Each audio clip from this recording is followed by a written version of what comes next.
চুপ থাকি বলে অহংকারী ভেব না। চুপ থাকা আল্লাহ রসুলের সুন্নত এবং পরিশ্রমহীন একটা ইবাদত। হযরত মওলা আলী রাদিয়াল্লাহু তাআলা আনহু বলেন, জ্ঞানের একটা জাকাত আছে, আর সেই জাকাতটা হচ্ছে মূর্খ লোকের কথা সহ্য করা। মূর্খ লোক সে কিছু বুঝবে না, স্থান কাল পাত্র কিছু বুঝবে না, সে একটা বলে দিবে। এখন যদি আপনি তার সাথে তার মতোই বিহেভিয়ার করেন, এইটা জ্ঞানী লোকের পরিচয় হয় না। জ্ঞানী লোকের পরিচয় হয় এইটা দিয়ে, জ্ঞানী লোক যা বলবে স্থান কাল পাত্র ভেদে চিন্তা করে সে বলবে, আমি কোথায় কার সাথে কি বলছি। এটা একজন জ্ঞানী মানুষের লক্ষণ।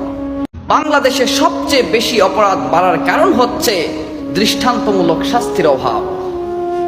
সেই জুলাই আন্দোলনের পর থেকে আমরা দেখছি একের পর এক লোমহর্ষক ঘটনা ঘটে যাচ্ছে। আমি আজ পর্যন্ত শুনিনি কোনো একটা ঘটনার দৃষ্টান্তমূলক শাস্তি হয়েছে বলে।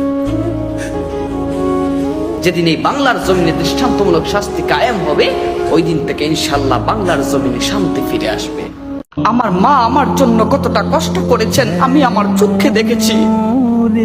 রব্বে কায়নাতের কাছে একটাই ফরিয়াদ, ওগো মালিক, যখন আমাকে সফলতা দান করবে তখন আমার মাকে আমার কাছ থেকে কেড়ে নিও না মওলা। এই কষ্টটা কিন্তু আল্লাহর একটা নেয়ামত। কষ্ট যদি আল্লাহর একটা নেয়ামত নাই হতো, তাহলে কষ্ট কখনো আল্লাহকে স্মরণ করিয়ে দিত না। কষ্টের পর অবশ্যই স্বস্তি রয়েছে। আল্লাহ বলছেন, ফাইন্না মাআল উসরি ইউসরান, ইন্না মাআল উসরি ইউসরা। কষ্টের সাথে সাথে স্বস্তিও রয়েছে।